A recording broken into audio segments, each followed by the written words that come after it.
The whole thing's ridiculous, and the BBC is just really winding Jews up these days. I think they call it gaslighting. I think you're right. It's not funny, but I know what you mean. No, well, it's absolutely ridiculous. And you're right, I'm not alone. So many Jewish people and non-Jewish people tell me this. Miriam Margolyes was being interviewed by Kirsty Walk on Radio 4's arts programme Front Row. And she was asked, can you name who are your favourite Dickens characters from when you were young, from your childhood? She said, oh, Fagin, without question, Jewish and vile. I didn't know Jews like that then. Sadly, I do now. As a journalist and a broadcaster, I obviously am quite aware of how programmes should be operating, what we're meant to do when somebody we're interviewing live says something which is unacceptable or offensive. We're meant to pardon it. Kirsty Walk, a seasoned interviewer, was interviewing Margolyes. She didn't say anything. In fact, there was just a titter of laughter from the crowd. And the weird thing here is that the BBC did actually edit the iPlayer version as soon as they were inundated with complaints from Jews. So they cut out that line. But then I went through this convoluted complaints process they have. You have to complain 3 times with the BBC. The first time they send you a sort of boilerplate response saying they're very pleased you got in touch with them and go away. Second time, a little bit more detail. The third time you get to this thing called the ECU, which is meant to be the final stop of them marking their own homework. And they said, actually, we take it all back. There was nothing racist about this at all, even though we did edit it on the iPlayer. So what I'd say here is that this is just another in a really long line of examples of the BBC doing absolutely dreadful twisting of news going on in Israel, say, and not just Israel, often it's about Jews. We can't forget that time when they reported that a bus full of Jewish children who were assaulted by men who saw them celebrating in Oxford Street when it was Hanukkah, the festival of Hanukkah.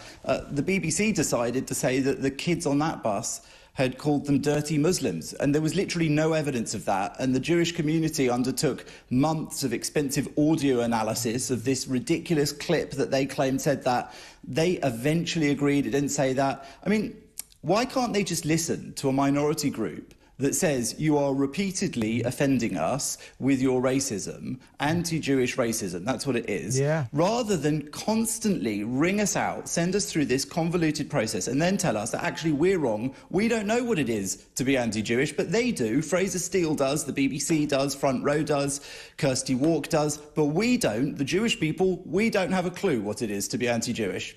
Yeah, and, also we can take into play the fact that a recent investigation by more than 1,500, more than 1,000 lawyers from around the world concluded that the BBC has broken its own impartiality rules more than 1,500 times while covering the Gaza conflict. And you know where that impartiality is directed. It's directed towards the Jewish community, towards Israel, and not towards Palestinians. The BBC, I've stopped saying it's a debating point. I just say it as a fact.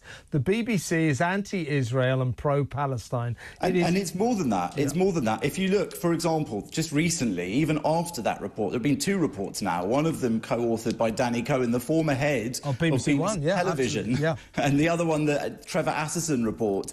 Both of these using different processes to demonstrate all this catalogue of errors they've made about Israel. But then they've started inviting on this guy from Tehran University who has been pictured as a youngster in IRGC dress, and he's literally a mouthpiece for the regime, it would seem. He says that, Jews think they're the chosen people. He's got all these slurs about Jews and Israel. They invited him on, then they apologised about it when Michelle Hussein didn't challenge him properly on the Today programme, and then they invited him on the next day on the BBC News channel and did exactly the same thing, not a single challenge. I did a whole video about it on my own YouTube channel. Now, they may as well not be called the BBC. They may as well be called the IRBC, the Islamic Revolutionary Broadcasting Corporation, because they're literally putting on people who are unofficial mouthpieces of the Iranian regime, which is not Iranian. It's against the Iranian people itself. They've absolutely lost the plot. Yeah, there's no way it can be accidental. Also, Jonathan, don't forget, was it last week or the week before, when they suddenly broke off from all broadcasting on the BBC News channel and broadcast the Ayatollah droning on for 40 minutes about the evil Israeli infidel and all that. You know, this organisation, the state broadcaster, has got a problem here. Jeremy Bowen, their man in Gaza, only last week wrote a piece for their website talking about, obviously, the anniversary of the October the 7th atrocity.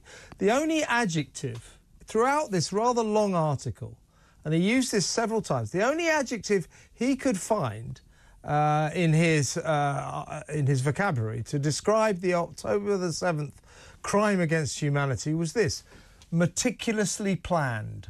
Yeah. Meticulously planned. So, in effect, he praised it. But if we can just quickly go back before we part company, Jonathan, because I think this Miriam Margolyes story is an indication of a bigger picture. So this guy, Fraser Steel, let's just remind ourselves what she said. My favourite character from Dickens. Fagin, without question. Jewish and vile. I didn't know Jews like that then. Sadly, I do now. Fraser Steel says that he would have been very concerned about stereotyping of Jews, because, of course, Fagin is a terrible stereotype, if he felt that the meaning behind Miriam Margolyes' comment was that she now knew Jews who resembled Fagin. Here she goes. I didn't know Jews like that then. Sadly, I do now. He concluded she didn't say that. Well, she did say it. I mean, that is gaslighting of the highest order, isn't it? I think what he was saying, as far as I understood the really weird letter, was that because she's Jewish, and she said that some other Jewish people are like Fagin, or perhaps she meant other Jewish people are vile, there's nothing racist about one person from a minority saying that some other people from that minority are vile. Well, I might agree with him on that, because I think I might use that word to describe her.